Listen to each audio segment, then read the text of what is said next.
पंडित आइन। अरे जल्दी आवा। अरे चिल्लात काहे बानी? हम कोनो बहिर बानी का? तनी धीरे बोली ना। अरे कबीरवा एकरा शरीर के पानी निकाले खातिर पूरा शरीर अपवित्र कर देले बा। अगर वो नदी से ना निकल रही तो हम डूब के मर गई रहती। चुप। एकरा शरीर पे हर जगह गंगा जल के छिड़काव करा, जहाँ जहाँ हाथ लगौले बा। चला बेटी चला। जबले तोहरा के शुद्ध न करब तबले कैसे लोग जानी कि तू रामेश्वर पंडित की बेटी बाड़ू। हाँ, जा ले जा भीतर ले जा।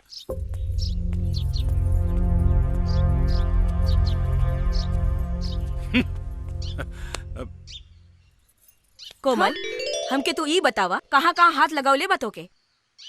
आँख में माई। रामेश्वर पंडित के बिटिया पोखरा में नहा रहल बिया। अरे पता ना कहाँ ससुर कहाँ कहाँ हाथ लगौले होई। हाथ पे माई।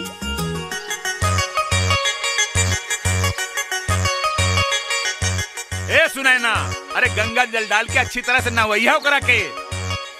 ओठ पे माई। अरे कोनो तो ऐसा जगह होई जहाँ तोहरा के छुवले ना होई। ऐसा कौनो जगह नहीं थी जहाँ वो छूले ना होई। चुप। तोहरा बाप बेटी के फेरा में ना हमार धर्म नष्ट हो जाए।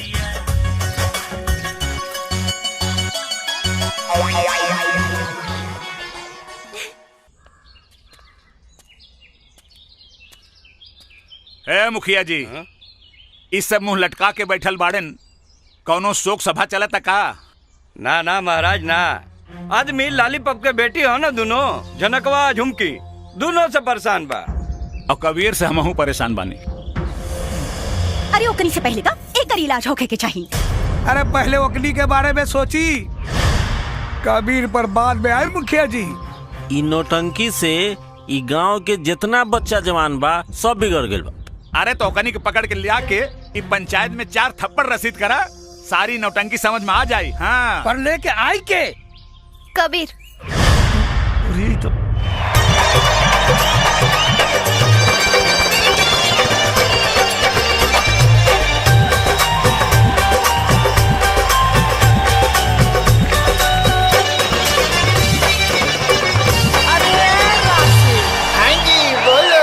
देखो तुम सुनो ना। सुनाओ सुनाओ।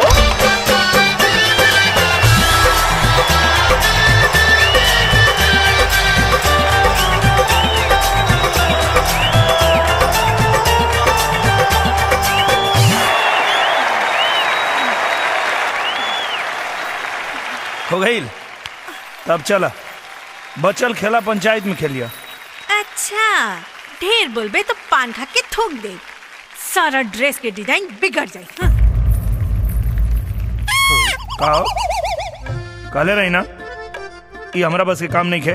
बना दे रस ना इज्जत की गुटका। और कुछ दो स्टेज पर। कह देनी कि नौटंकी बंद मतलब बंद। ओ, नौटंकी केकरो बाप से बंद ना होई। झुमकी के बहिन है जनक कुमारी महतो हमार नाम। अच्छा बुझला? पंचायत से बुला बाबा, चला। इज्जत से आज ही लोग, न तब बेइज्जत करके ले जाए के पड़ी। चलो। हमनी का होई जनक? अरे कुछ ना, इनके विधायक की टोपी ना हमार चोलिया में बसल बा। तू बस देखत जा, तनकी सा जोर लगाए कि सारा पंचायत उनका धोती में घुस जाए। लड़की। नमस्ते विधायक जी। नमस्ते। नमस्ते नमस्ते। एगो समस्या बा। जमाना कितना खराब बा विधायक जी, सुंदर लड़की भी समस्या में फंस जाता रही। का समस्या बता? गुलाबो? गुलाबो ना, झनक नाम बा सरकार। रवा बीच में ना बोली विधायक। बोले दा भाई हुआ का? अरे ना ना ना, दलाल हुए का? चुप तो गला। अरे लड़की है कौनो ना।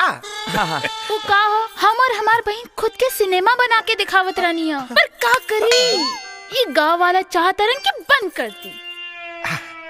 बोलू फिल्म दिखावत रहलू का? ब्लू सिनेमा ना, शुद्ध देसी नौटंकी सरकार। अरे तो गला, पहले दलाल के बोल के बीच में ना बोले। समझाओ नहीं सर। भाई साहब रहुआ चुप रही ना, विधायक जी के रोमांटिक मीटिंग चल रहा बा, कह रही हूँ सर। काम हो जाए लेकिन बदला में हमरा के सनीमा दिखावे के पड़ी। हाँ एकदम मुफ्त में। तका निहाल लियावा, समस्या का निदान बताओ तानी। हाँ ना समझ लू का? ना हट पागली। ई का? अच्छा अरे ई का करे तारा? ना समझ में आइल का? मैं बुरबा का बिया का रे।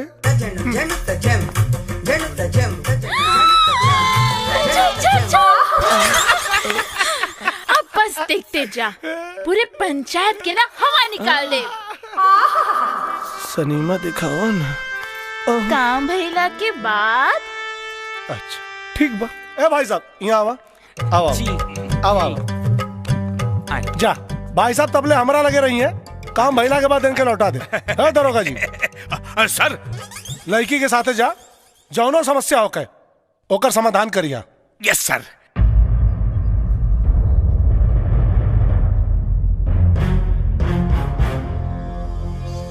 समस्या का बा? अरे देखत नहीं की का जम्हाई लेत समय हमार हाथ ऊपर चल गई बा, और अब डॉक्टर कहता कि खूब खर्चा लागी, ऊपर से हमार दीदी के शादी के खर्चा। दे दी लोगन नौटंकी बंद। अरे जा दी, देखी ना भगवान खुद ही का नौटंकी बंद करा देलन। अरे अरे ऐसे कैसे? हम ना नाच सका पर हमार दीदिया तो नाच सकतिया ना। अब इलाज और पेट भरे खातिर कुछ तो करे के ही पड़ी। इज्जत बेच के अपन पेट भरबे का? ए इज्जत हमार जाता तो तोनी के काहे फटता? जबान संभाल के बात कर, ये पंचायत है तोर घर ना। हमरा घर के बारे में कुछ मत बोलो, अनाथ कही के। धनक और जोर से बोली, सड़क से उठावल लड़का के बाप ना कहा जाए। कबीर हमार बेटा, हमार बेटा। अच्छा तो एक बेर बस काकी कह देस ना, तो काल से नौटंकी बंद, नहीं तब बंद करे के खर्चा रउआ लोगन के जेब से निकाल ले। माही एक बार कह दे कि कबीर भैया तुम्हार बेटा हवन। झूठ बोल के हम नरक में जगह न बनाई। पति की अवहेलना कैला से स्वर्ग में जगह ना मिल जाए। बोल तोरा नौटंकी बंद करे खातिर कितना पैसा चाहिए? 5 लाख। और अगर तोर बीमारी झूठ निकलल तब? 5 लाख ईदी। ठीक बा, लेकिन रउआ पैसा का इंतजाम ना कईनी तब पगड़ी उतार के चप्पल के झाड़न बना ले। कबीर बेटा, जब आपन आपन न हो सकेला तो गैर भला कैसे आपन हो सकेला? बाकी 5 लाख के व्यवस्था कहाँ से होगी? पंडित जी जबान हारल बानी, अपने आप के बेच दे, बाकी अपन पगड़ी के केहू के चप्पल के धूल के झाड़ न बने दे।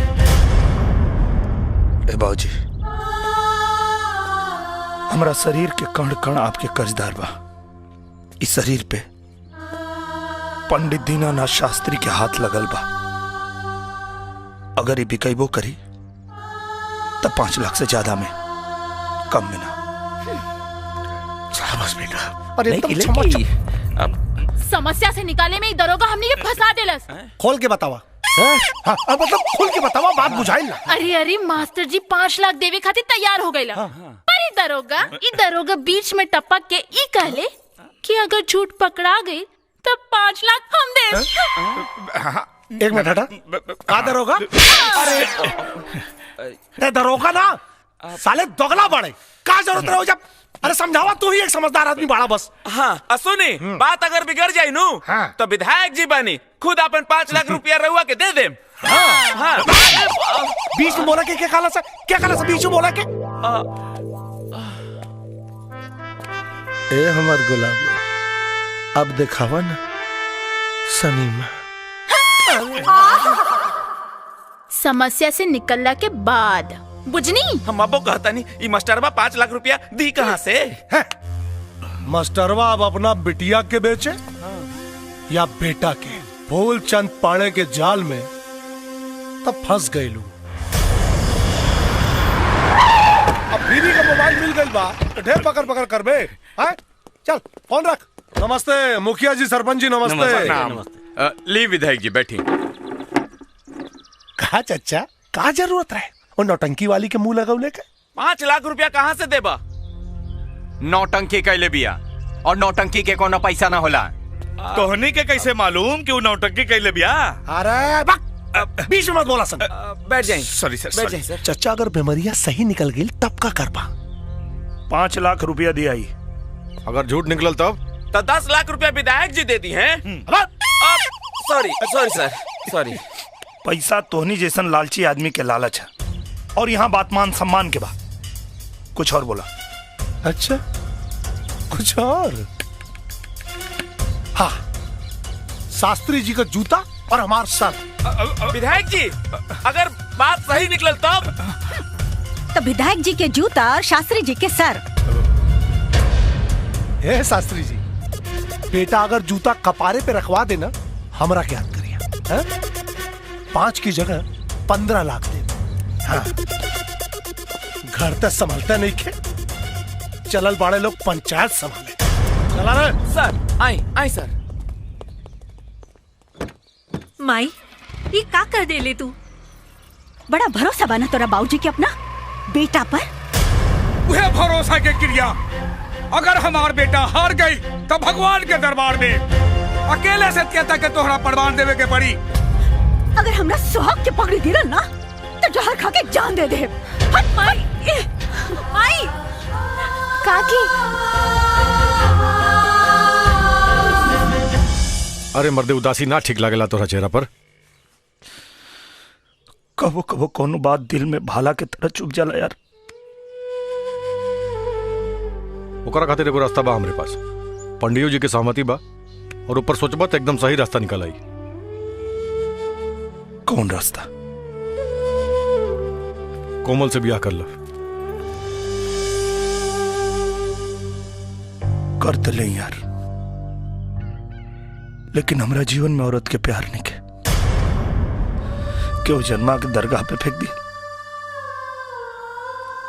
कि वो अपना के प्यार न दिया। कोमल से जान से बढ़ के प्यार करी ले, कहीं वो ठुकरा दे तो जीते जी मर जाए यार। कबीर, अगर फिर आगे कबो ऐसे कहला तो एक थप्पड़ मारे, बिना बियाह के पति कहे लगबो। मार।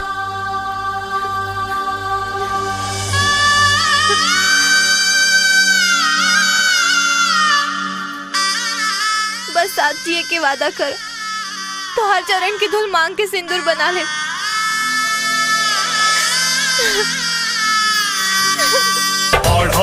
के फुलावा हो तू हमार फूल के नवा हो।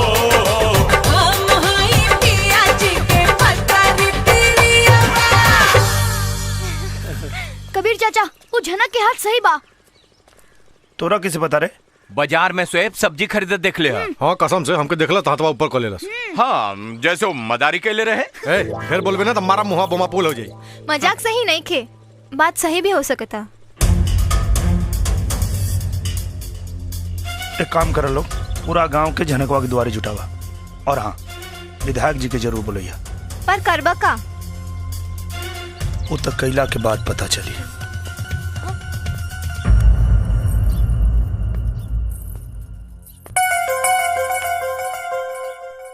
नौटंकी करत तारी।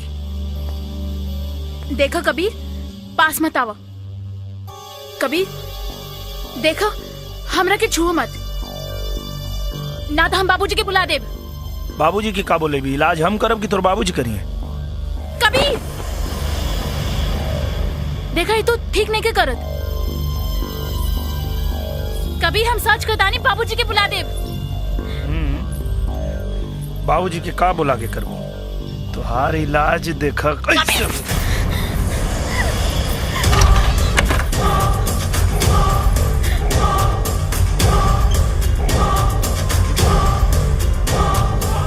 चल बताओ हकीकत का बा।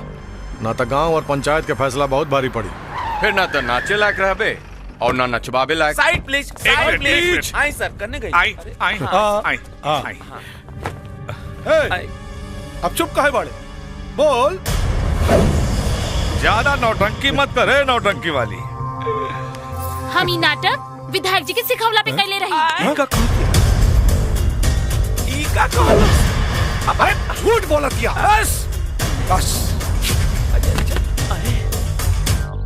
उठाइबा के उठावे के पड़ी। अब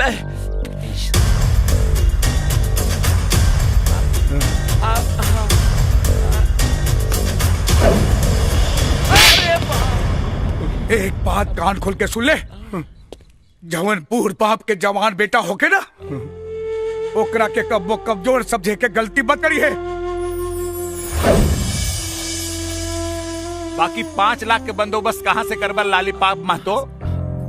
हमरा के माफ कर दी लोगन, हमरा से बहुत बड़का गलती हो गई। अब से मेहनत मजदूरी करब सन, आज से नाच गाना बंद। बड़ बुजुर्ग के पगड़ी के कन्यादान के साड़ी बना ले, पूरा गांव डोली के कहार बने के तैयार हो जाए।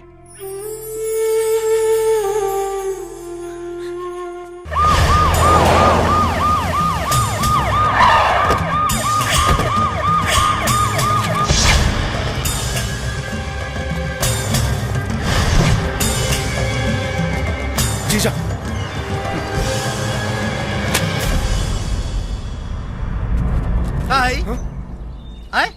चुनाव खोपड़ी पे नाच रहल बा।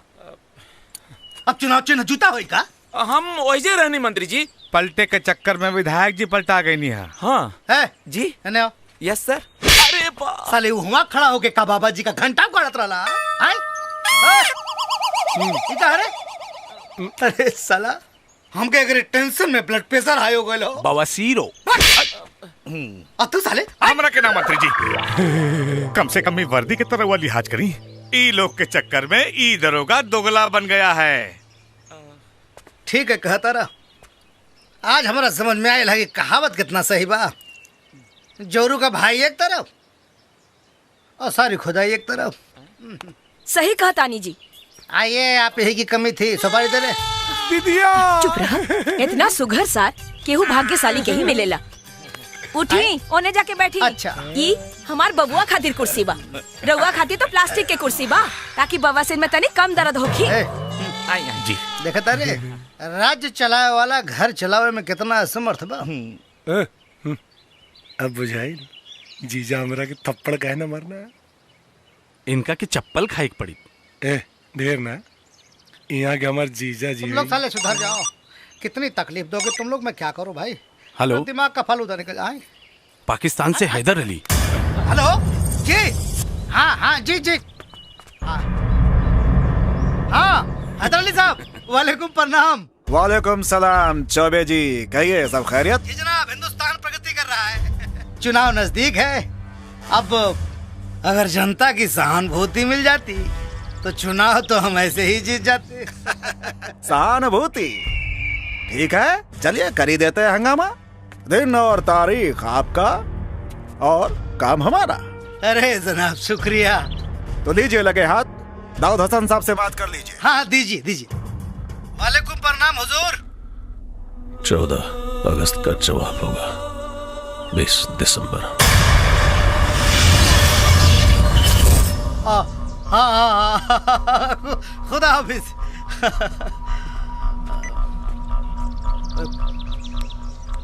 देखला, हिंदुस्तान में रह के डीलिंग पाकिस्तान से करी ला।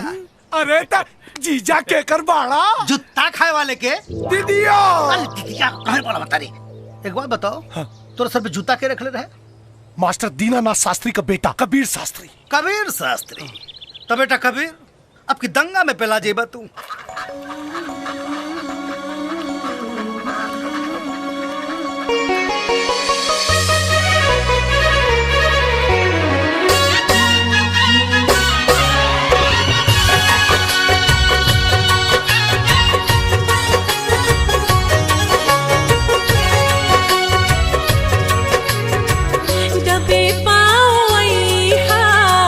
नजरिया बचा के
कहा बात बात तिवारी जी? ए शास्त्री जी, अपने एक सड़क उठावल माटी आज हमारा बेटी के मांग के सिंदूर बने का सपना देख रहा बा। स्वीकार कर ला, काहे की कबीर से बड़ा सपना देखे के औकात तोहरा में नहीं खे। ता ठीक बा, बस एक जात बता दा, तोहार औकात हमारा औकात के बराबर हो जाई। बस हम अपना बेहरारू के कारण बेबस वाली, वरना दीनानाथ शास्त्री का औकात रामेश्वर तिवारी से कहीं ऊपर बा। ए शास्त्री जी, जे मरा जिंदगी भर अपना पत्नी के सामने बेबस रहे, ओकर पोसल लइका हमारा बेटी के हाथ ना पकड़ सकेला। अरे लइका के मजबूती के पता ओकरी माँ के कोख और बाप के मूछ के नोक से होला। हाँ तो नजर उठा के देख ली ओकरा महतारी के कोख और ओकरा बाप के मूछ के नोक के। अगर मान मर्यादा के ख्याल न रहित ना तो राहुल बेटी के कब के अपन महतारी के पतो बना के रख देले रही। गायत्री भाभी, खबरदार खबरदार, अगर हमरा बेटा के अनाथ कहानी तो जुबान खींच ले।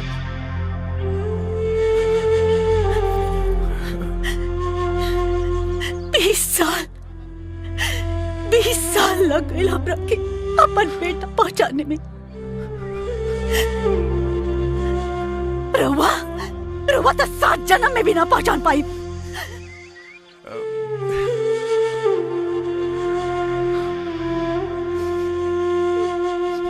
माई बेटा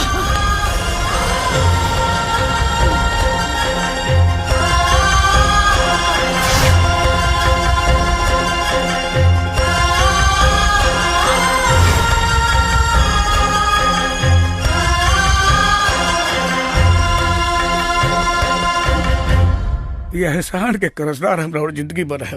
कहे कि एक बेटा से ओकरा माई के मिलवा देली, जाके अपन बेटी के जीवन संभाले। एगो बाप के वादा बा, हमार बेटा रउआ रास्ता में कबो ना आई।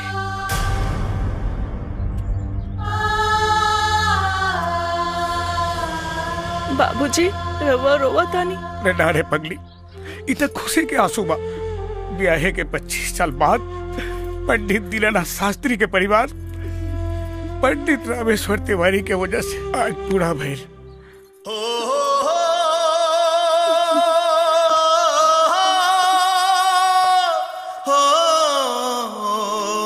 कबीर, कोमल जा जा, तू भीतर जा। अरे भीतर जा भैया, अब हमने के चलत। हाँ ठीक, प्रणाम। प्रणाम चाचा।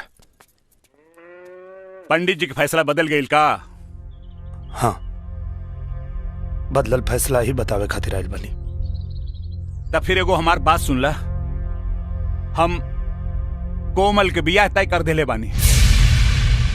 एगो पिता से बढ़ के बेटी की क्यों प्यार करिए नहीं कह सकत।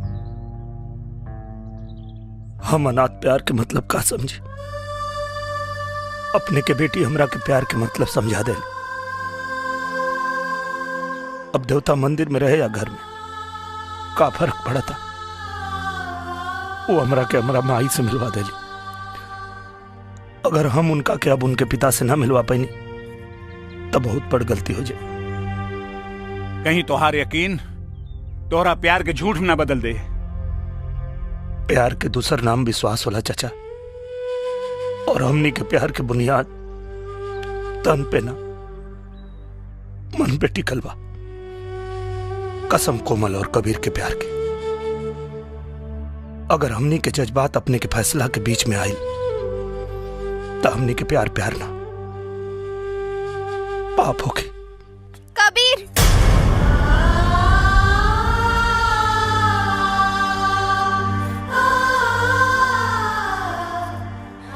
औरत के भाग्य के फैसला हमेशा मर्द ही करेला। एक बात के विश्वास रखी है, जिया जी हमरा साथे भाऊजी के खोजल और तोहर त्याग रिपोर्टर जाए, लेकिन मरला के बाद हमार तन और मन पर अधिकार सिर्फ हमार रही। और हमरा साथे ई गांव के एगो निकम्मा जाहिल अनाथ कबीर के याद जाए।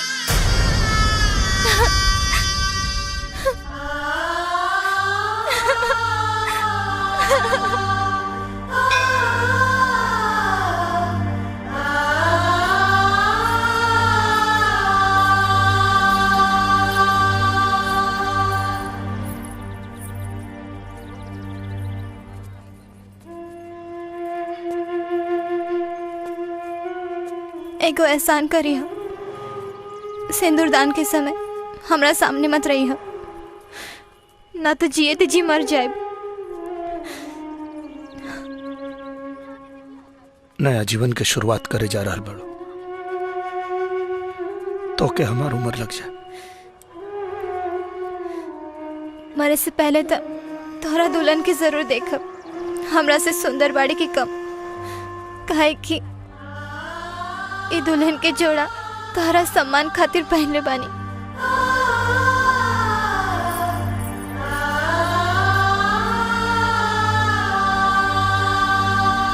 ओम गजाननं भूतगणादिसेवितं कपित्थजम्बूफलचारुभक्षणं उमासुतं शोकविनाशकारकं नमामि विघ्नेश्वर पाद पंकजं मंगलम। बजरंगी घीव कहाँ बा? मंगलम पुंडरीका। का भेल पंडित जी? ठीक बा, अभी ले आवा तनी।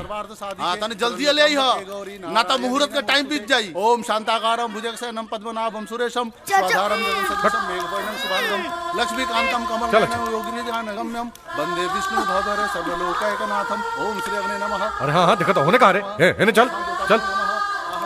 सर्व मंगल मांगल्ये शिवे सर्वार्थ साधिके शरण्ये त्र्यंबके गौरी नारायणी नमोस्तुते। ओम आपदामपहर्तारं दातारं वक्रतुंड महाकाय सूर्यकोटि समप्रभ। अहं करिष्यामि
जवन पूर बाप के जवान बेटा होके ना, ओकरा के कब्बो कमजोर समझे के गलती मत करी है।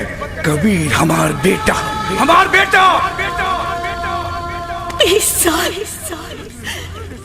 साल लग गए हमरा के अपन बेटा पहचानने में। लेना लेना चाचा।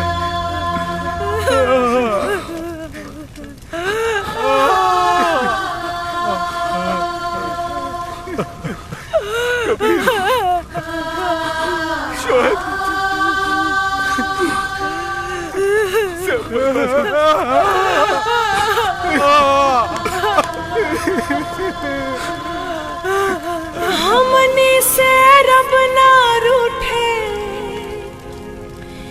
ई साथ नहीं छूटे,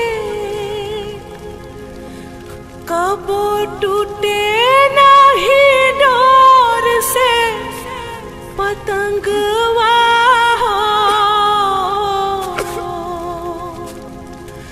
हम होई पिया जी के पतरी तिरियावा, पियावा हमार पतरेंकवा हो।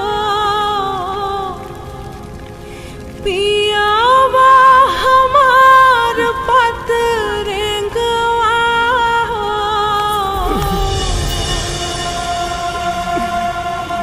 आज पटना के सीरियल ब्लास्ट ने पूरे पटना और यहाँ के सिस्टम को दहला कर रख दिया है। एक के बाद एक पूरे 6 धमाके हुए हैं, जिसमें 2 धमाका गांधी मैदान, 2 पटना जंक्शन,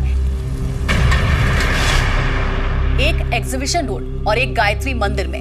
सबसे ज्यादा जान माल का नुकसान गायत्री मंदिर में हुआ है, जिसमें एक गांव के लगभग सारे लोग मारे जा चुके हैं जो शादी के मौके पर वहां मौजूद थे। मजा आ गेल रहे उस दिन। बहुत मजा। का बात बा? रिपोर्ट लिखावे के बा। 1 मिनट बाद में बात करब। रिपोर्ट केकरा खिलाफ? उ लोग के खिलाफ जे बम मार के हमरे अम्मी और अब्बू के मरले बाड़े। अरे बेटा, वो लोग पाकिस्तानी आतंकवादी बा। वो लोग के सरकार पकड़ी, हमनी के वो लोग के पकड़े के अधिकार नहीं खे।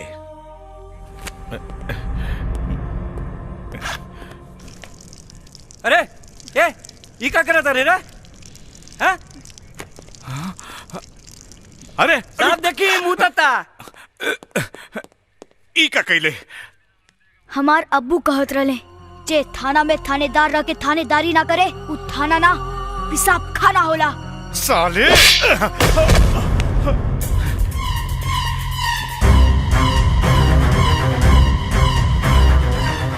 ब्लास्ट के रिपोर्ट चाहिए, वरना तोरा साथ साथ थाना के शमशान बना दे। बाप करा दे जी। हाँ? गरजे वाला बादल कहो बरसल बा। अब मरे वाला आदमी के अगर श्रद्धांजलि ना दिल गई तो जिंदा आदमी के आत्मा के शांति कहाँ मिली? नमस्कार नमस्कार नमस्कार।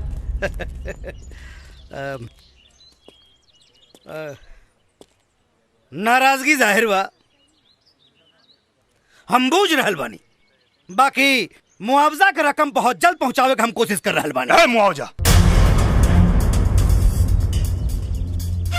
के रकम पहुंचला से मरे वाला वापस आ जाई ना। ये तो हम अच्छी तरह से जानता नहीं। क्या नाम है तुम्हारा? कबीर। तो थाना के फूंक के और दरोगा के मार के मरल आदमी को तू जिंदा कर लेबो? जिंदा ना हो जाई, लेकिन गुनहगार के सजा दियाई तो आत्मा के शांति भेटाई। अरे तो आत्मा के शांति लगा करिए अपन जान दी साले गवार। मंत्री जी चुप! एक शब्द ना तो दफा लगा के तना ठोकवाई कि बुढ़ापा जियान हो जाई। कानून बड़ा होला, आदमी ना। अगर मरे वाला के एहसास ना रहित ना तो इतना ठगो होती तोहनी के कि देख नक्शा बिगड़ जाए। पुलिस वाले पे हाथ नहीं बताए, हाथ काट दे। 4 गो वोट का दे देना लोगन, मंत्री मिनिस्टर सांसद विधायक सब तोहनी के जूता के धोला। सकल से बेवकूफ लागत रे, ना तो दहिया की चमनिया नोच लेती। एक बार पता चल जाए बॉम्ब ब्लास्ट में केकर हाथ था, चमड़िया नोचब ना चबा जाए। पाकिस्तान ब्लास्ट करे वाला पाकिस्तान का आतंकवादी है। सुन के खून पानी तो ना हो गई? अरे महाराज, पहले ही तो पता कैला कि अनाथ के देह में खून बाल की खाली पनिया से काम चलाता। खून पानी के पता वो दिन चली जब ब्लास्ट करे वाला के लिया के एजा। और अगर ना मर लेना तो फिर अनाथ के साथ साथ नाजायज भी कहीं। हाँ, ना तो फिर शहीदे में नाम लिखाई और ना तो फिर नाम दर्ज होई। चला। हाँ मंत्री जी, जीवन और मृत्यु ऊपर वाला के हाथ में होला, लेकिन बम ब्लास्ट कोनो आदमी करे लेवा। ब्लास्ट में मरे वाला एक एक आदमी की कसम खा के कहा था नहीं, ब्लास्ट करे वाला के यही धरती पे लिया के मारे। काहे कि बम के धमाका ही ना चिन्हेला कि मारे वाला हिंदू है कि मुसलमान, और यह बतावे खातिर आ रहल बानी पटना से पाकिस्तान।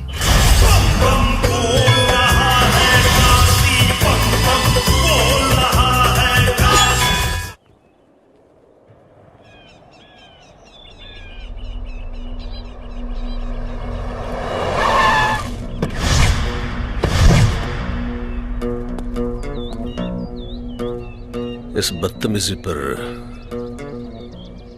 एक दूतो। रिपोर्ट लिखने के पहले गोली मार देंगे।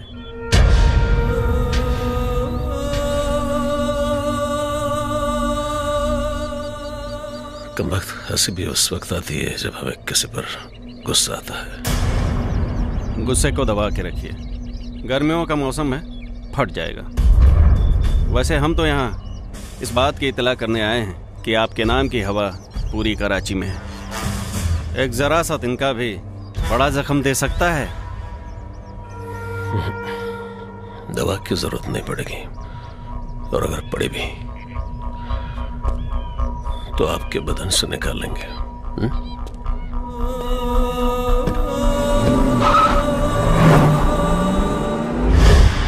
एक सबूत मिल जाए फिर तो ऐसी चोट दूंगा कि उड़ते हुए पत्तों से भी डर लगेगा।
आइए दाऊद हसन साहब, इस्तकबाल करते हैं आपका। तशरीफ रखिए।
कबीर चाचा, हम चलब तोरा संगे पाकिस्तान।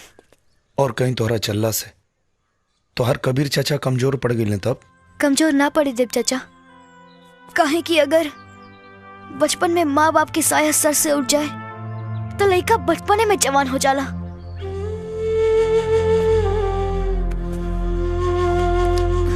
हम कुछ न कहब, बस एक बार हमहू पाकिस्तान देखे के चाहता नहीं। ना साला, यह तो देखे के बाद कि खैरात में दिहल जमीन के माटी के ताकत हमनी के माटी से ज्यादा ताकतवर कैसे हो गई।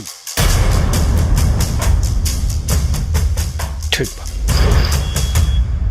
मंत्री जी बतौले रानी तोहनी के बारे में, ये पासपोर्ट बनवा के कहवा जाए के बा? पाकिस्तान। अच्छा, वो नौकरी करे खातिर जैसे लोग दुबई वगैरह जाने वैसे ही ना? ना, पाकिस्तान के बम से उड़ावे। बम से उड़ाई बा? अच्छा, तो तू लोगन कैसे बम मरबा?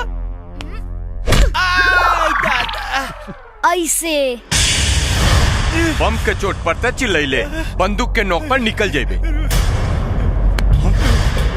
10 दिन से घुमावता रे, क्या समझता रे? का लगा था तोरा के पासपोर्ट ना बने बे तो हमनी के पाकिस्तान ना जाए के वैसे जाए के जैसे ओकनी क्या बोले सन। हाँ, हमरा पता बा आज के समय में काम गांधीगिरी से ना दादागिरी से होला। चल कपड़ा निकाल। रेप करवा का? खोल, यो निकाल। दूरबीन। ना ना ना ना ना ना ना ना। हमनी के खिलाफ कार्रवाई कैले तो तोर फोटो टीवी अखबार में इतना छपी कि लोग सलमान खान से ज्यादा तोरा के याद रखे। पाकिस्तान तो हमनी के जाएंगे और वहां जाए से तोरा मंत्री के बाप भी ना रोक पाई। अब तू सोच, पासपोर्ट बनावे के बा कि ना? साहेब, ये कपड़ा क्या उतरला सर? हमार तो खाली कपड़ा उतरला सर, पाकिस्तान के तो चड्डियों उतार ली। बिना वीजा पासपोर्ट के चले के? अरे यार, बिना वीजा पासपोर्ट के जाइबा तो हमनी में और ओकरी में अंतर का रही? कबीर, अरे जनक, एगो बात कहे के चाहता नहीं का? शायद वो बात के वजह से वो एहसान के बदला चुका सकी जौन एक नौटंकी वाले के सही रास्ता पे लिया दिलस। बतावा। देखा, 20 तारीख के मंत्री जी के जन्मदिन बा। हम मंत्री जी और विधायक जी के खूब निम्मन से जाने तानी। अगर वो लोग पकड़ा गए ना तो पाकिस्तान का अमेरिका पहुंचा दी लोग। वो कैसे? आदमी शराब, कबाब और सबाब के सामने कैसे नंगा होला?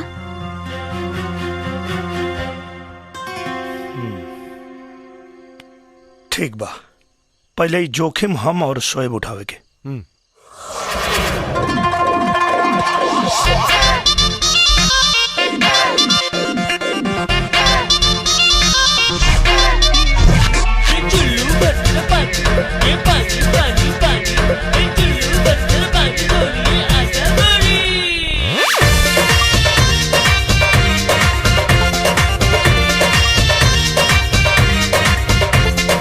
आँख मारे के हूँ हमर खींचे दुपाटा, जे नहीं पावे अंगूर कहे खट्टा।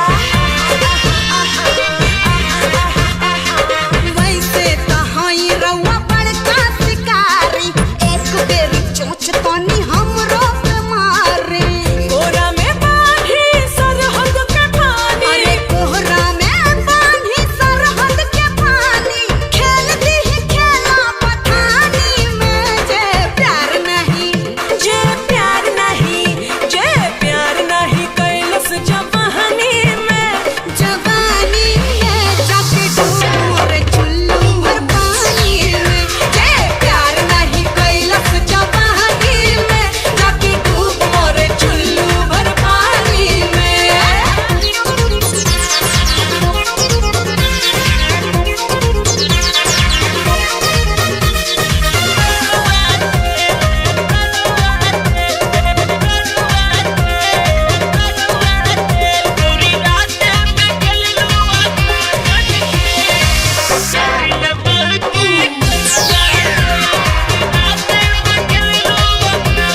हम ना हमार जीजा लौंडा बाज हूँ मैं।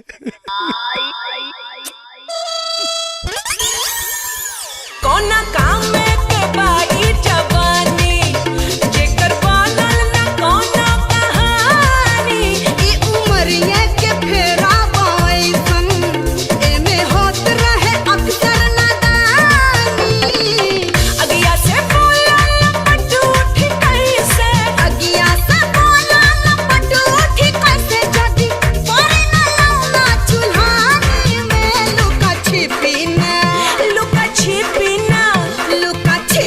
ना खेललस पलानी में जाके डूब चुल्लू भर पानी में जे प्यार नहीं कैलस जवानी में जाके डूब मरे चुल्लू भर पानी में। पानी पानी पानी पानी सा सा गा गा रे रे सा सा नी नी सा सा सा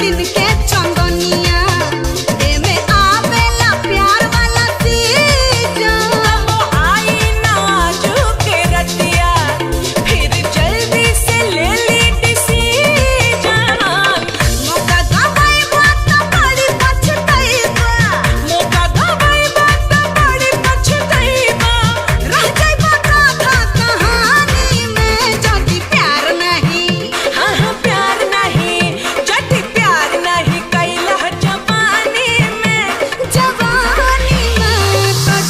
मरा चुल्लू भर पानी में लगला हाफे तू इतने चढ़ानी में डूब मरे चुल्लू भर पानी में।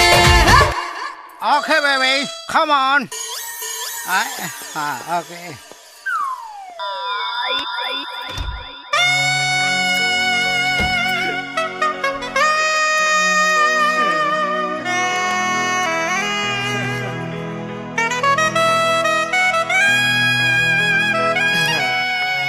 काहे के बोलौनी हो?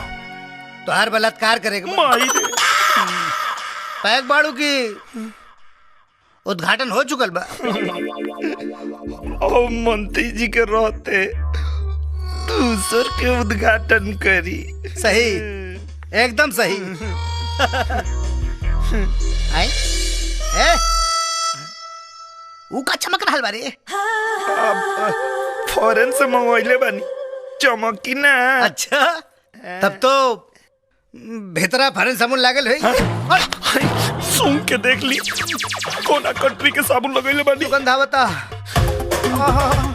मागत रे, गंधावता ए करे जा तैया माग लागल रे। बर्दाश्त क्यों करे जा, मैं समझ करे जा, जल्दी करा। हट मुझे अब क्यों जान जाई त का कोही जानी का खाक। मंत्री बाद में आई, लौंडा बाज पहले। जब हम पास में खलासी रानी नू तब कोनो खलासी लौंडा के छोड़ लेना रानी। तो यो तो सोची रहो जनता के सेवक होई। सेवक? हाँ। जनता मतलब बेवकूफ, एक नंबर का गधा।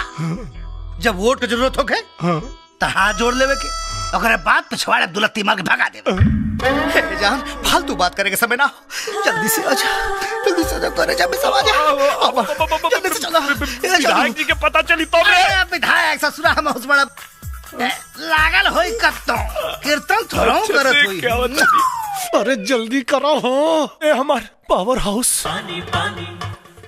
रवा ऐसा नहीं, हम तो कब सोचली भी ना रहनी। अरे तोहरा सोच से भी बहुत ऊपर का चीज बानी। जब हम दारू का दलाली करी ना तो घसियारी न चरवाहिन केहू के ना छोड़नी। 3 बेर रेप के केस में भीतर जाके बाहर आ चुकल बानी। चरित्रहीन नंबर 1 कहा तो लिख के दे दी हो ना। पहले उठक बैठक करी।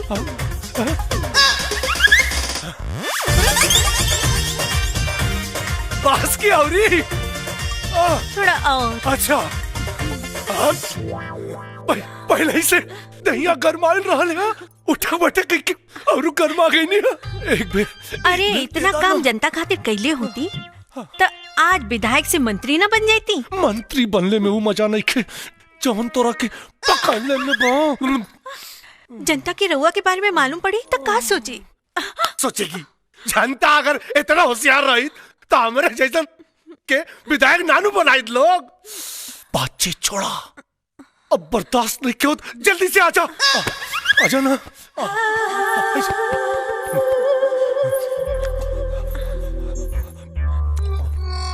हम अगर रउआ लगे आइब तो रउआ बीमार हो जाए। कहे हो मलेरिया बाकी फलेरिया? एड्स बा। जीजा ए जीजा कुछ छपल, इतना छपल बाकी नेताजी के और मंत्री जी के लंगोट जल के राख हो जाई। ले जाके दे आओ। ये कहा भैया? वो लोग के कर्म कुंडली है। आए कहा पहलवान जी, ये हाफ टिकट लगे कहाँ घूमता रहा? संग्रामपुर पंचायत से रोवा लोग के कर्म कुंडली आइल बा। कर्म कुंडली? हैली सीढ़ी देख ली। कबीर भैया पंचायत में इंतजार कराता रहन।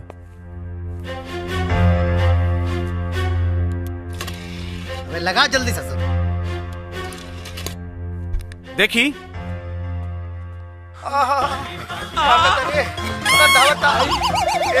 जीजा मतलब बेवकूफ एक नंबर का गधा। जब वोट की जरूरत है जीजा, अरे तू तो नेता से अभिनेता बन गई। अरे साले बंद कर पर पांच तलाक हो जाए।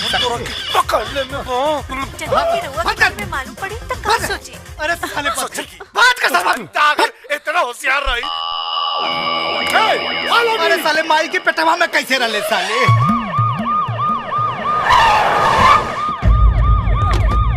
Side side. हाँ आई आई सर। हाँ साइड। चप्पल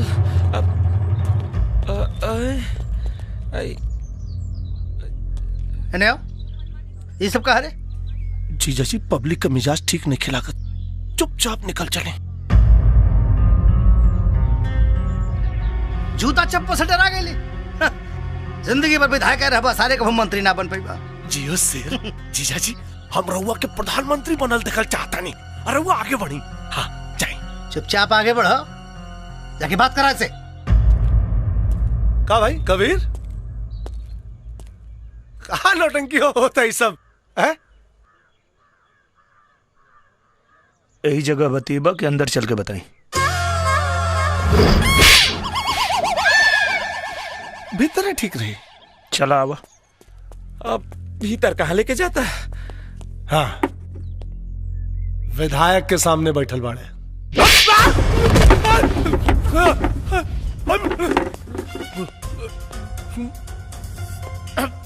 विधायक के सामने ना, नालायक के सामने बैठल बने, वो सबूत के साथ। समझ में आई? हाँ, अब सब समझ में आ गए। अब सही आदमी भैया सही काम नु करी। सही सोच ले होगा। जीजा जी के भेज रहा पानी। अब भैया जवन काम मंत्री जी कर सकन और मैं विधायक के काव काम हो जाए भैया पक्का। हाँ, आ गई। अभिलमा के कड़ुआ तेल ढेर फैलत रहना। कुल है गड़ी 2 मिनट में निकाल देनी है। वो आवाज कैसन आइल है? रजिस्टर गिरला के? अच्छा रजिस्टर। समस्या बढ़ बाओ। हम ठहरनी विधायक, रहुआ मंत्री, 2 मिनट में सुलझा दे। जाए। ओके डोंट वरी।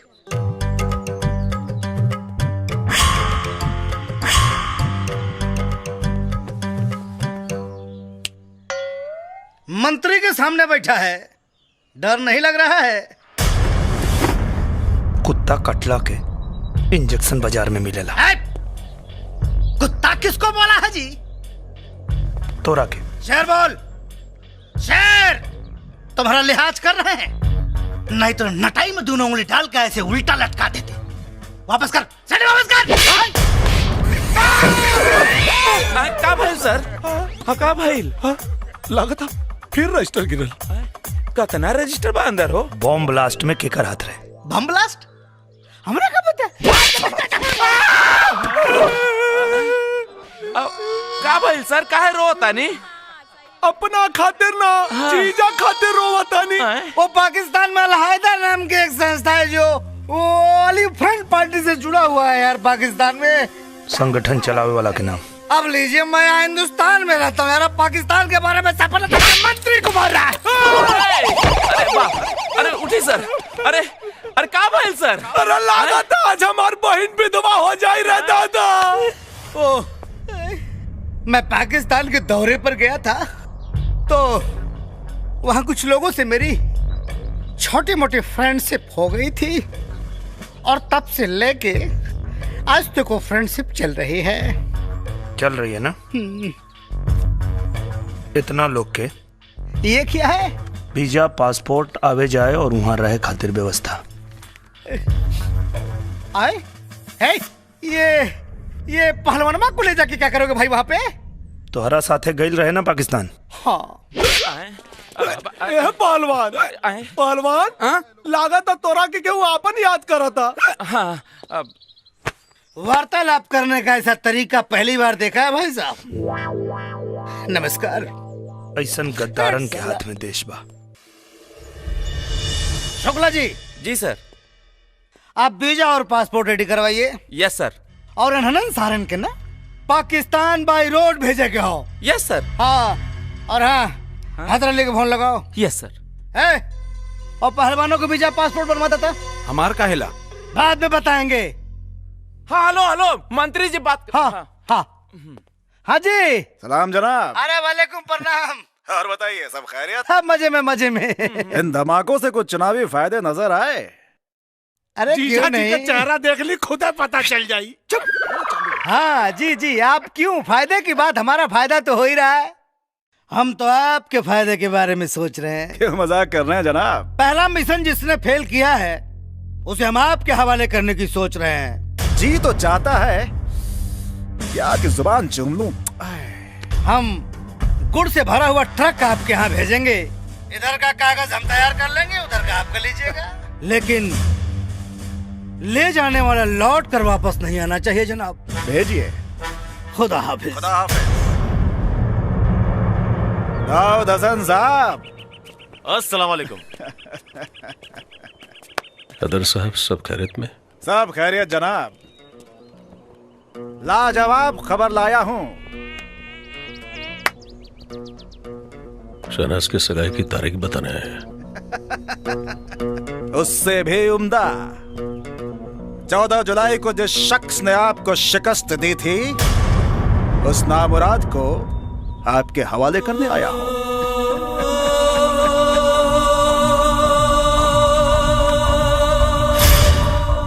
खुदा की कसम हैदर साहब,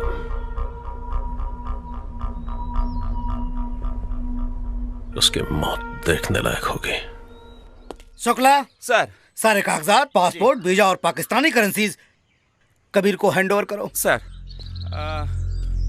हैला ई बा वीजा के कागजात, हई रहल पासपोर्ट, हई रहल कैश। आएगा जरूर लेकिन वापस नहीं जाएगा।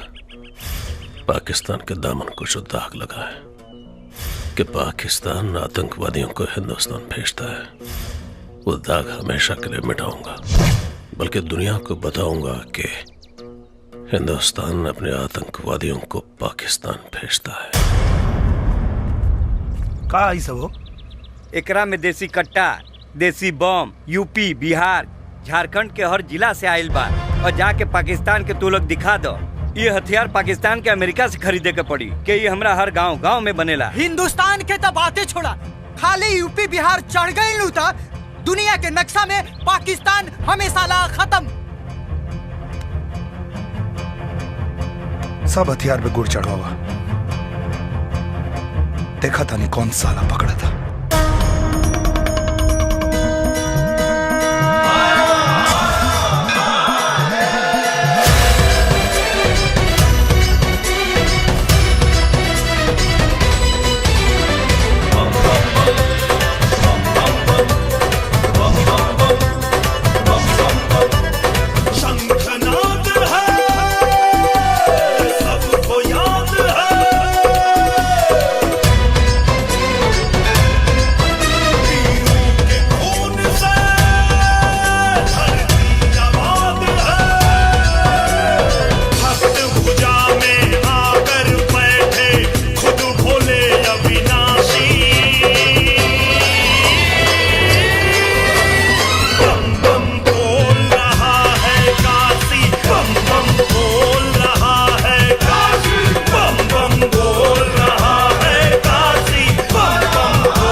अफजल, बदीन में आप उसको रिसीव करेंगे, मीरपुर में आप, और उसके बाद कराची में हम उसको मिलेंगे।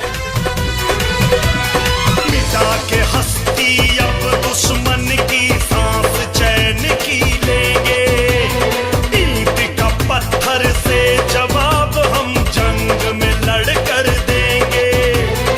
सब्र की सीमा टूट गई अब तोड़ेंगे दुश्मन को, जान रहे या जाए भले ना छोड़ेंगे दुश्मन को। भारत अखंड है, साहस प्रचंड है, वीर जहां के शान से झूले झूला समझ के फांसी। बम बम बोल रहा है काशी, बम बम बोल रहा है काशी, बम बम बोल रहा है काशी। हरा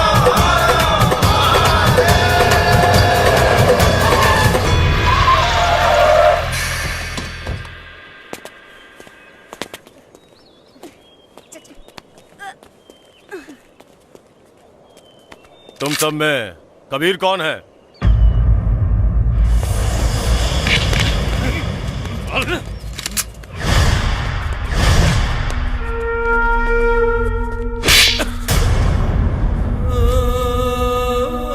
ये कबीर नहीं है,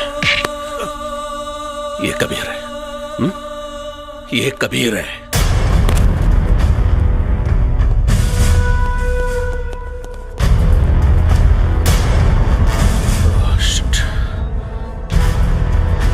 जाओ उस कुत्ते को पकड़ो।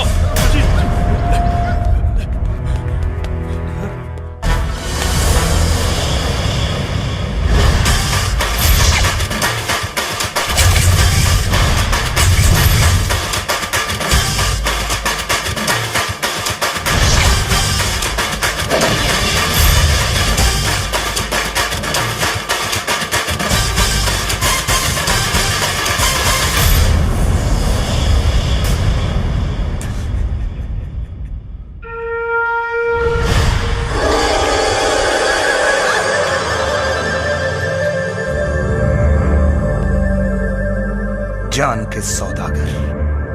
अगर मर्द का बच्चा है तो माशुका की हिफाजत करके दिखा। सिर्फ पाकिस्तान का नहीं, तेरे घर के कोने कोने का पता लेकर आए हैं। मेरे शहनाज को औरत को छोड़ दो, अगर मर्द है मुझसे हाथ मिलाकर देख। हाथ मिलाने नहीं, तुझसे लात मिलाने आए हैं। चाहूं तो तुझे यही ठोक दूं, लेकिन मेरे भारत माता की जमीन तेरे खून की प्यासी है। तुझे ले जाकर उस जमीन पे ऐसी मौत मारूंगा कि तेरे मौत के खौफ से दहशतगर्द पैदा होना बंद कर देंगे। बाहर जो ट्रक खड़ा है उसमें गुड़ नहीं, हथियार है। अब सोच, हथियार मंगाने की क्या सजा होगी। हम हिंदुस्तानी पैजामा सिलने से पहले मूतने की जगह बनाते हैं। और अब तुझे मुताएंगे। चल बेटा।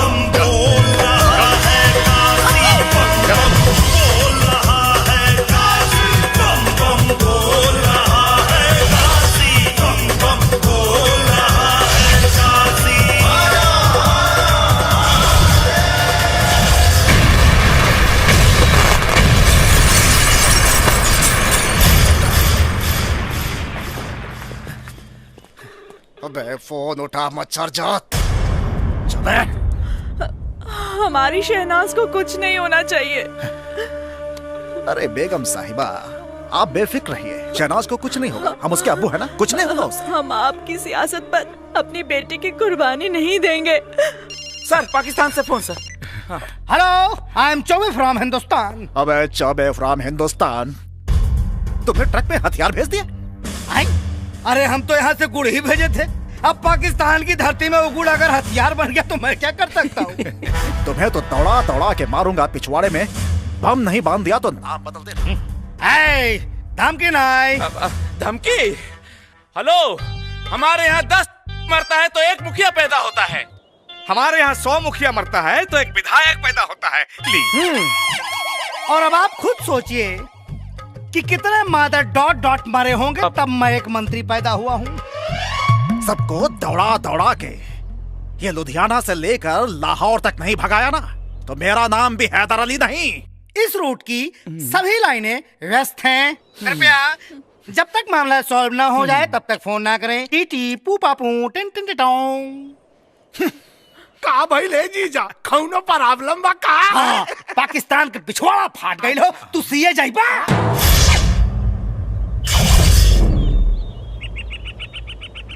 कुछ खइबा? ना कबीर चाचा, अब इनकर का करे के बा? तोरा से बियाह करावे के बा। हमरा के पागल बुझले बाड़ा? इनकर चुम्मा लेवे खातिर हमरा के सीढ़ी लगावे के पड़ी।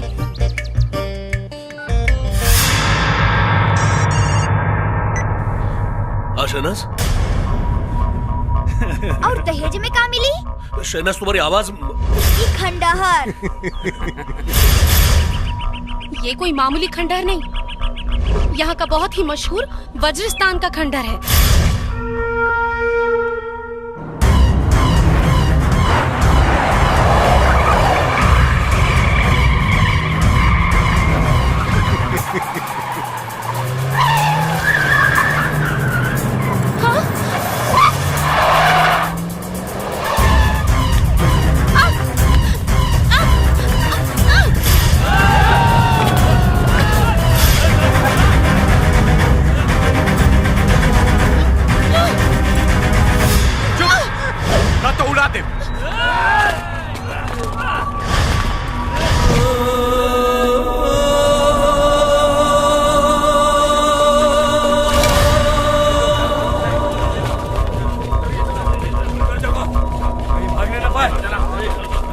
हमरा लागत है सबका राम नाम सत्य ऐजे हुई।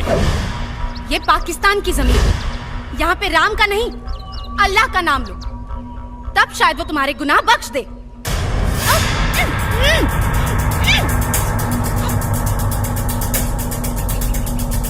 शोएब, बिना बॉल के सिक्सर मारे के पड़ी। इंशाल्लाह।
नहीं तो खोपड़ी खोल दूंगा।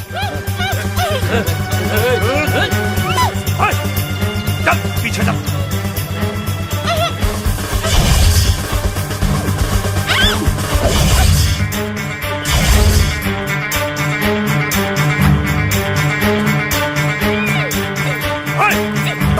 वो देखिए शहनाज वहां।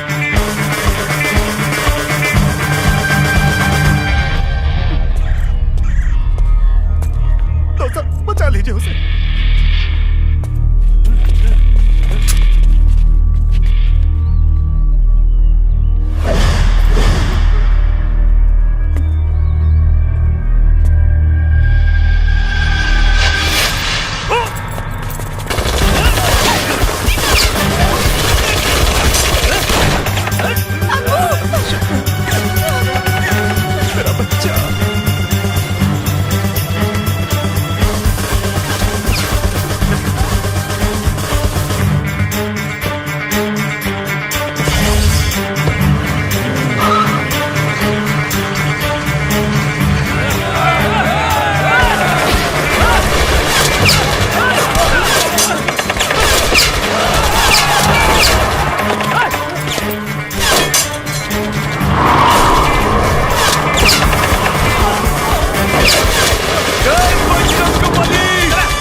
जिन हाथों से उसने आपको छुआ है,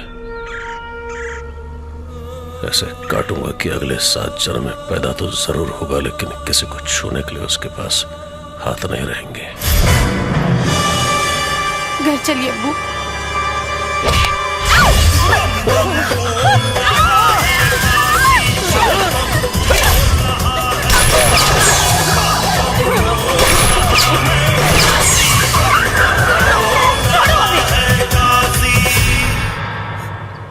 ऊपर वाला भी उसी का साथ देता है जो रमजान में राम और दिवाली में अली को देखता है।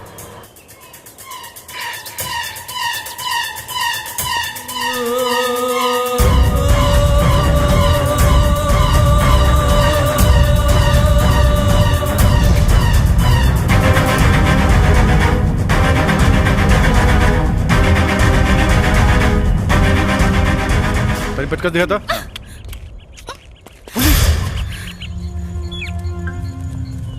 पुलिस बा, पुलिस।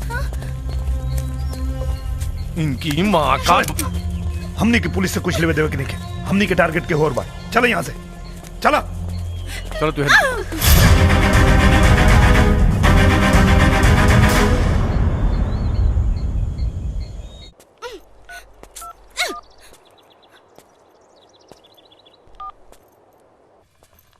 हेलो। हाँ 1 मिनट। हाँ ये दोनों दे दीजिए। हाँ हेलो। अच्छा सुनो, कपड़ा और सामान कुल की ना गिल बा, ये बताओ कि हमारा कहाँ पहुँचे के बा? कहाँ पड़ा तू लोग? गुलशन इकबाल टाउन के खंडहर। गुलशन इकबाल टाउन कहाँ है? यहाँ से 5 किलोमीटर। 5 किलोमीटर। अच्छा सुनो ना, ये जाए को दुकानदार बाबू बताओ था कि जैसे 5 किलोमीटर दूर बा, तो हम फटाफट होता नहीं। सुनो तू अपन ख्याल रखिए, पुलिस से सावधान भी, ठीक बना पहुँचे था। हाँ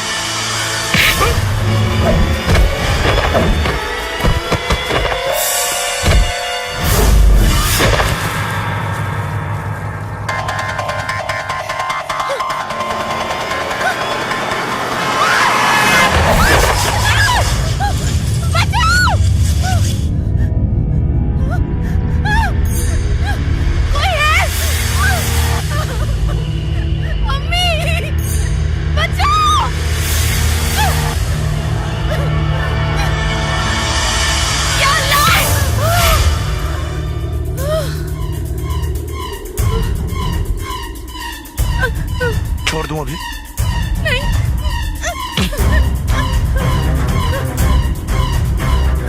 प्लीज प्लीज हमें बचा लो, हम मरना नहीं चाहते, अल्लाह कसम। अब हम कोई गलती नहीं करेंगे।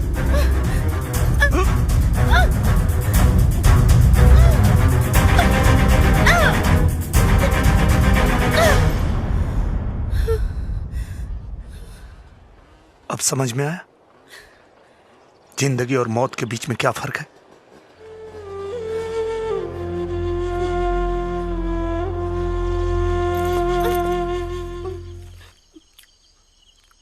ना ना ना, खाला खाला, कुल तो वही खाला। हिंदुस्तान से तो नहीं सेवा खातिर आयल बानी पाकिस्तान हमनी के। दिल कराता दे दिए गोली, ये बोझ के ढोला से मिल जाओ छुट्टी। हाजमे की गोली है आपके पास? हाँ बा दी का, मेड इन बिहार।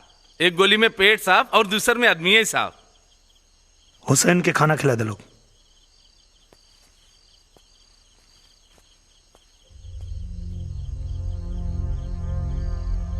कबीर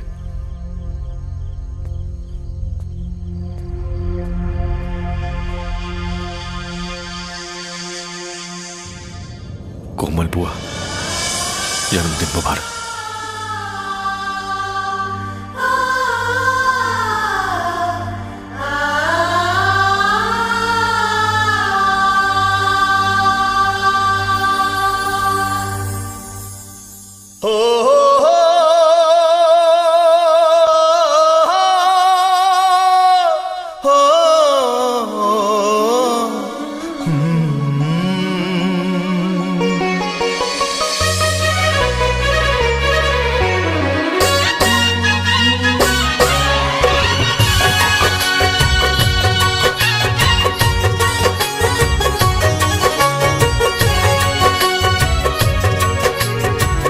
दबे पावैहा नजरिया बचा के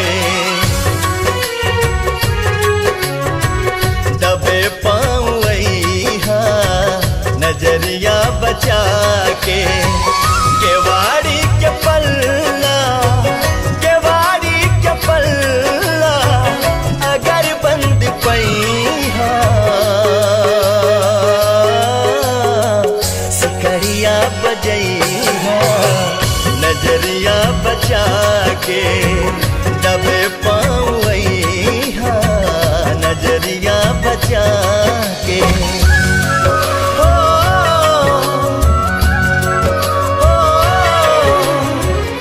बस साथ जिए के वादा कर तो हर चरण की धूल मांग के सिंदूर बना ले।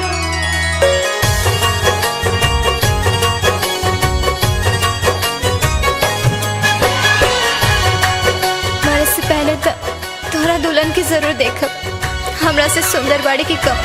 चढ़ जाए रात जब झांकी चंदनिया झुर झुर झुर की पुरबा सिहरी बदनिया चढ़ जाए रात जब झांकी चंदनिया झुर झुर झुर की पुरबा सिहरी बदनिया करबू इंतजार हम अखियां बिछा के रात भर जगैहा जइहा नया के रात भर जगैहा जइहा नया के रात भर जगैहा जइहा नया के।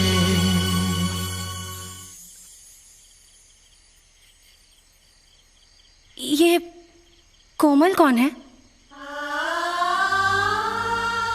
गाना गाकर रोने का क्या मतलब है?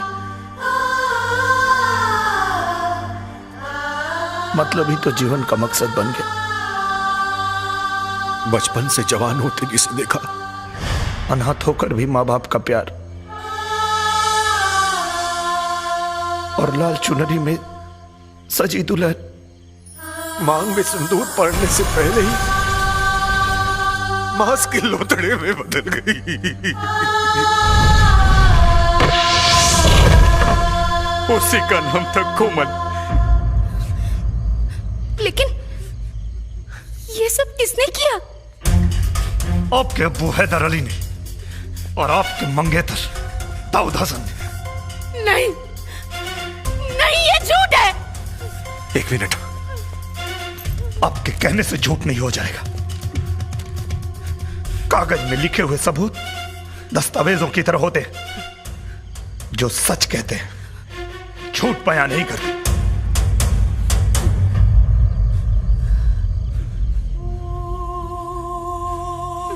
हमारा यकीन कीजिए, अगर आप लोग सच कह रहे हैं तो हम आप लोगों के साथ हैं। माँ बाप के संस्कार बच्चों के चेहरे पे नहीं, उनके रगों में होते हैं। हमारी तहजीब की पहचान हमारे अब्बू से नहीं, हमारी अम्मी से है। हमारे अब्बू पहले मुसलमान है, बाद में इंसान, लेकिन हम सबसे पहले इंसान हैं, उसके बाद मुसलमान हैं। कोई दहशतगर्द हमारा अब्बू तो हो सकता है, लेकिन शौहर नहीं।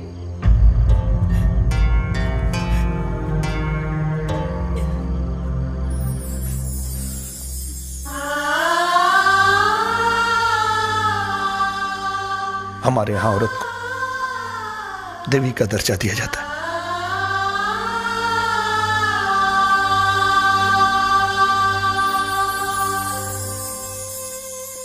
अगर मर गए तो कफन उतार दे देना, अगले जन्म में कर्ज उतार देंगे।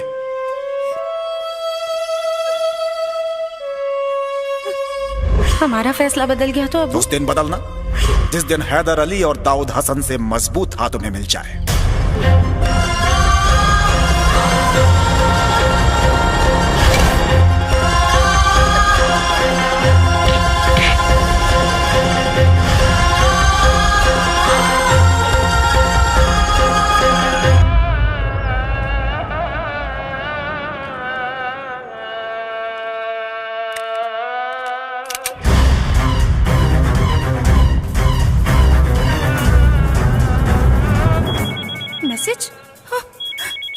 हमारी लोकेशन के बारे में पता चल चुका है। वो कभी भी यहाँ पहुँच सकते हैं। बजरंगी, हाँ शोएब के लेके आवा, अगला लोकेशन फोन पे बताओ। चल ठीक बा।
नाम क्या है तेरा? बजरंगी। बजरंग बली का रिश्तेदार है। चल या अली बोल। मेरे लिए या अली और बजरंग बली में कोई फर्क नहीं है, लेकिन गलती से भी मेरे बजरंग बली को बुरा मत बोलना, वरना मारूंगा तो मरने का पता भी नहीं चलेगा। बजरंग बली जय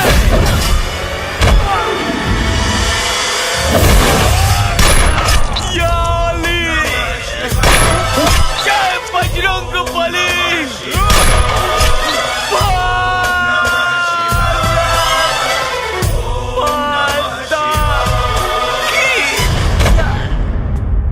ये बाकी के कुत्ते इधर ही होंगे, चलो ढूंढो।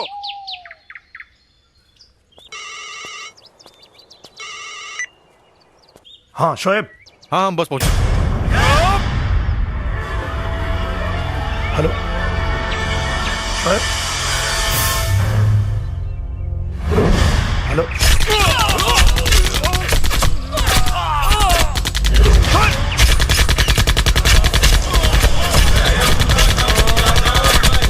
बजरंगी, बजरंगी।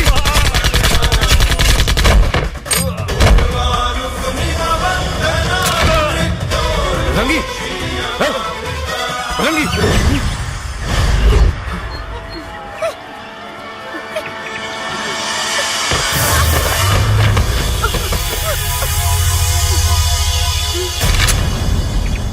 कौन कहता है हिंदू और मुसलमान में लड़ाई होगी? ये हवा भी कमबख्त किसी पाकिस्तानी ने उड़ाई होगी। जान मत छोड़िए रे, जान मत छोड़िए रे।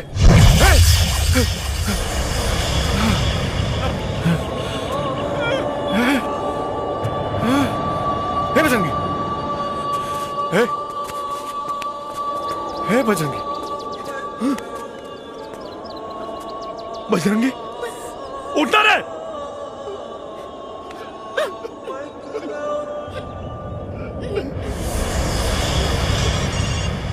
कल पाकिस्तानी अखबार पढ़ लेना। पढ़ने के बाद आंख और दिल दोनों अपनी जगह बदल देंगे। तुम्हारे भेजे हुए कुत्तों की लाशें कल पाकिस्तानी अखबार के फ्रंट पेज पर होगी। साले साहब चल के गांव वालों के बता देवे ये क्रांतिकारी के क्रांति खत्म। फॉलो मी सर। आइए आइए सर। हाँ हाँ सर। हाँ कहा मुखिया और सरपंच और गांव वाला सारा लोग सुन ला। कल अखबार का फ्रंट पेज पढ़ लिया सब। हिंदुस्तान से आए हुए आतंकवादी पाकिस्तान की जमीन पर ढेर। नाम कबीर दीनानाथ शास्त्री। शोएब खान, हुसैन खान, बजरंगी पंडित। यस। अब फटाफट सीढ़ी वापस कर दे लोग। कहे से मसीहा टाटा फेस लोड़ा की गए। हे मंत्री, ई हिंदुस्तान के माटी है। माटी कम बारूद ज्यादा होला। ई जब फटी ना तब पाकिस्तान के नामो निशान मिटा दे। ज्यादा बोलेगा साले। साले मसिया मरेला ना मार के आवेला बुझले रे मंत्री। बंद है साला लोग के।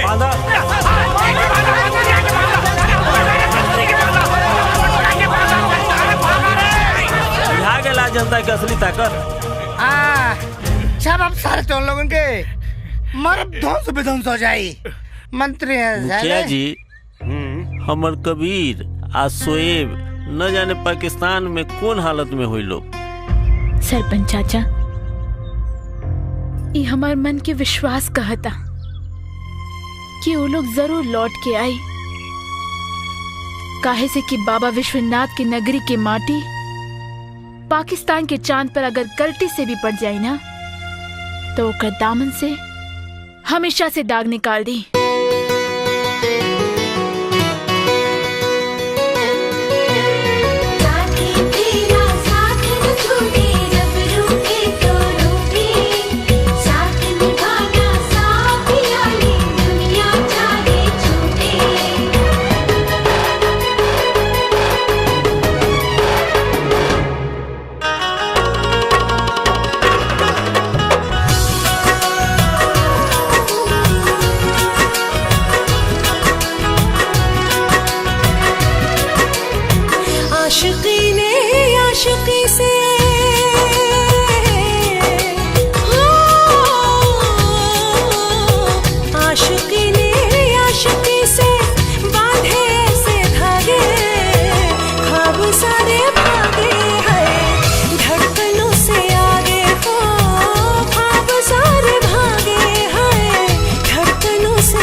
हेलो, उस कुत्ते को फोन दो। अपनी सांस पकड़ के रखना। खबर सुनने के बाद जान जिगर से बाहर ना आ जाए। सर पे कफन बांध के चलने वाले जान की नहीं सम्मान की फिक्र करते हैं। कबीर चाचा, तू चिंता मत करिए, हमार चील इतना जरूरी नहीं है जितना एक मरल जरूरी। बदन के किले के पास पहुंच जाना, पता चलेगा कि असली मर्द की पहचान क्या होती है। आ रहा हूं।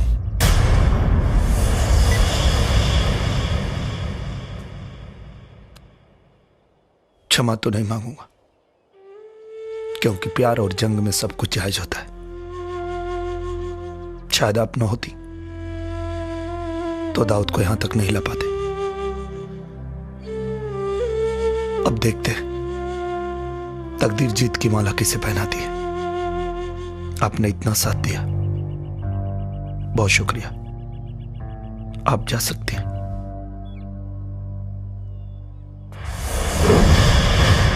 कबीर, बदनसीबी का दाग लेकर जो हाथ अब्बू और दाऊद हसन से भी ज्यादा मजबूत लगा, उसका सहारा भी नहीं मिल पाया। सहारा बनकर भी क्या कर लेंगे जब दुनिया में वही नहीं है जो हमारी दुल्हन को देखना चाहती थी। आगे क्या होगा ये तो हमें नहीं पता, लेकिन अगर उससे मिलने का मौका मिला तो जरूर देखेंगे। वो कितनी खूबसूरत थी कि उसके लिए एक आदमी सरहद पार कर गया। हिंदुस्तानी हाथ है, एक बार पकड़ लिया तो 7 जन्म नहीं छोड़ता है।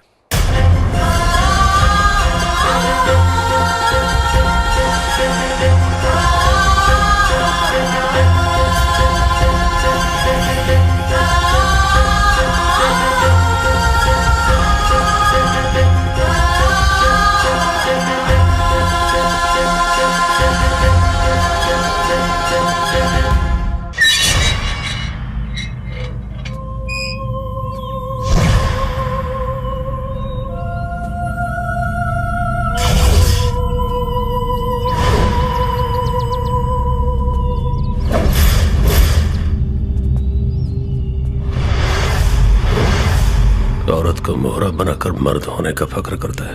औरत को मर्द मोहरा बनाता है तो बच्चे को मोहरा बनाने वाला ही होता है।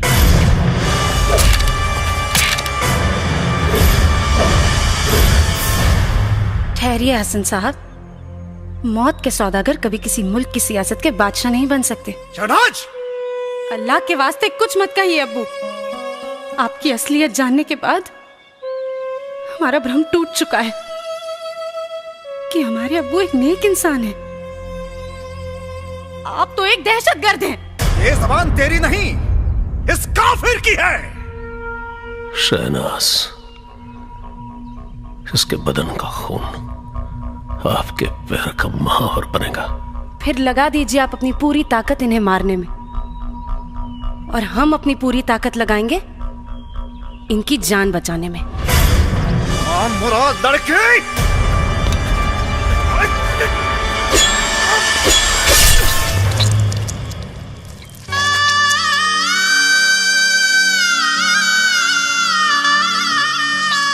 देखा हसन साहब, किसी नेक इंसान का खून कभी पांव का महावर नहीं बल्कि मांग का सिंदूर बनता है।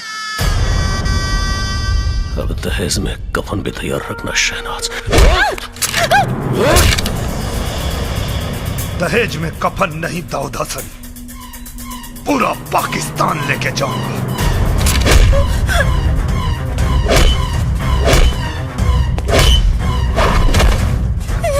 साले, बहुत दौड़ा है तूने मुझे।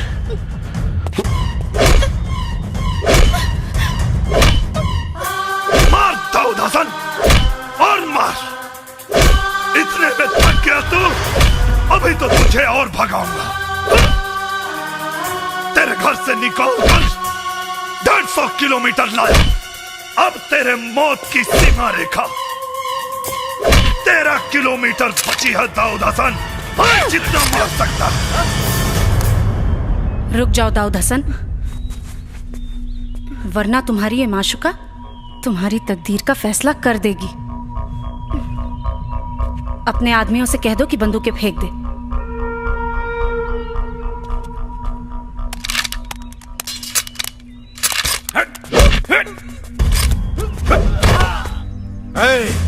दाऊद हसन, इसने तेरी माशुका को उठा के दुल्हन बना लिया। सोच तुझे क्या बनाएगा। और तू हैदर अली, ऊपर वाले का शुक्रिया अदा कर, क्योंकि तूने तो अपनी बेटी के लिए चुना था, लेकिन बेटी ने मर्द चुना है। शहनाज की शादी का लड्डू अगर पाकिस्तान नहीं भेजा तो मैं अपने हिंदुस्तान का बेटा नहीं।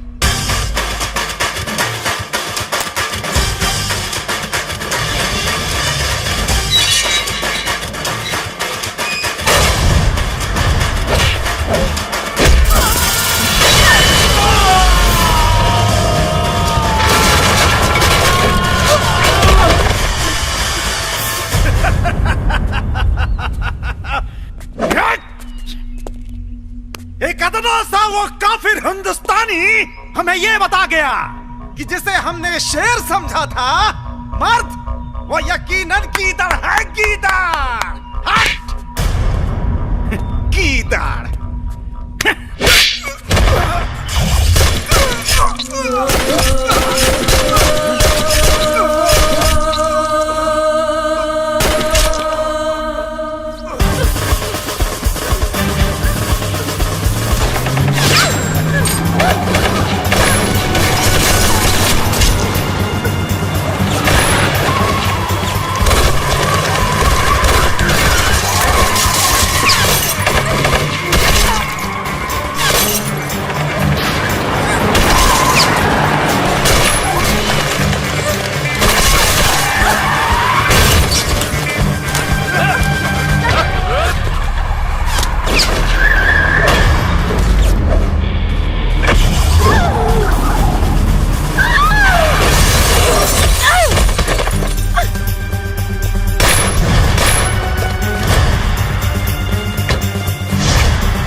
पहलवान आज ले नालायक रहल, लेकिन लायक के मौत मरी। वो अकेले ना, दुगो के लेके।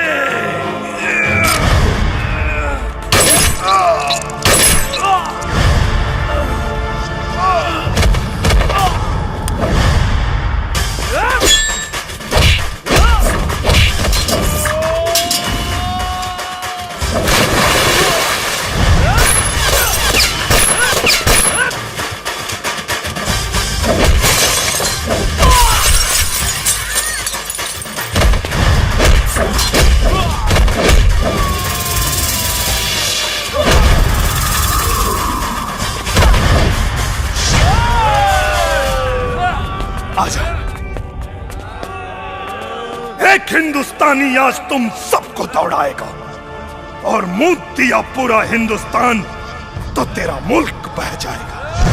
शंखनाद है।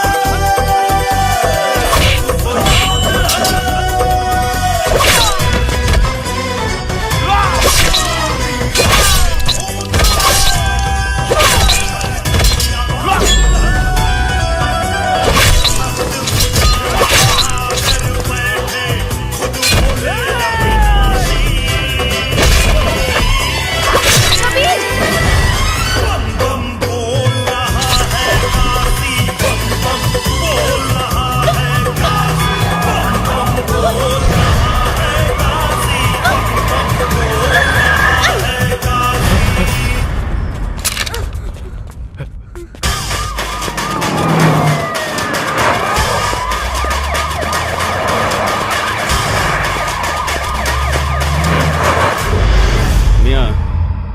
हिंदुस्तान को मेरा एक पैगाम दे देना, जिस मुसलमान का ईमान मुसलसल हो वो गद्दार नहीं होता, वफादार होता, चाहे वो हिंदुस्तान हो या पाकिस्तान।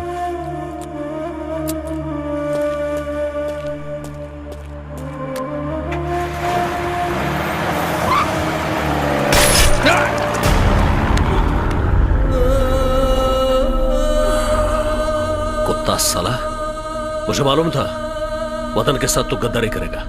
तुम्हारे भी ताबूत में कील ठोक दी है हमने।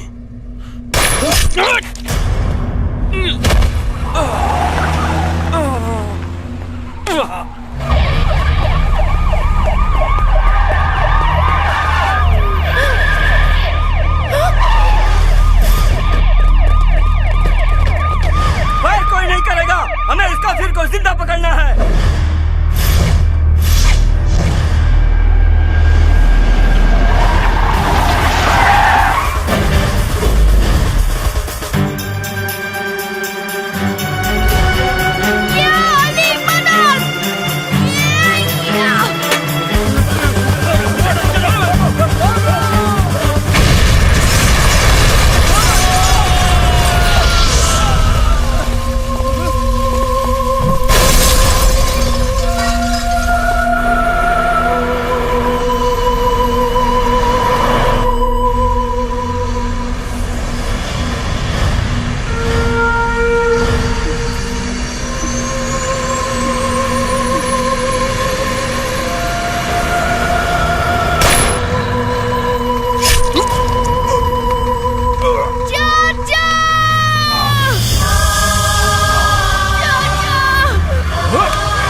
अगर मर गए तो कफन उतार दे देना, अगले जन्म में कर्ज उतार देंगे।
वंदे मातरम वंदे मातरम वंदे वंदे मातरम वंदे मातरम वंदे मातरम वंदे वंदे मातरम वंदे मातरम वंदे मातरम वंदे। दोनों देशों की सरकार इतनी निकम्मी नहीं है दाऊद हसन। तुम्हारे आने से पहले तुम्हारे गुनाहों की फाइल पाकिस्तान से हिंदुस्तान आ चुकी थी। इस मिट्टी की मजबूती को देख दाऊद हसन, तुझे तेरे घर से निकालकर इस मिट्टी में लाके पटक दिया।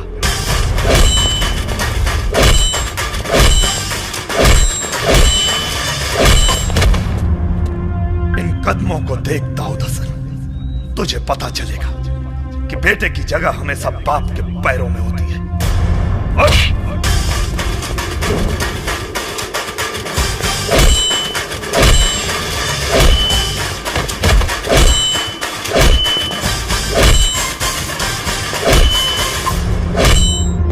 तुझे तो ऐसी मौत मारूंगा कि तेरे आका जन्नत का ख्वाब देखने को हौसला नहीं करेंगे। चुप क्यों वार करते हो साले? जब बर्दाश्त कहे कि अब बर्दाश्त नहीं होता तो कोई हिंदुस्तानी कभी किसी से परास्त नहीं होता।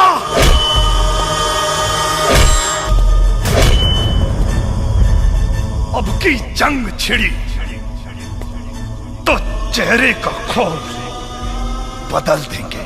इतिहास की क्या औकात है, पूरा भूगोल बदल देंगे। लाहौर से गुजरेगी गंगा, इस्लामाबाद की छाती पे फहराएगा तिरंगा। रावलपिंडी से कराची तक सब कुछ गर्क हो जाएगा। सदियों सदियों तक तेरे जैसा शैतान नहीं होगा। कश्मीर तो होगा लेकिन पाकिस्तान नहीं होगा।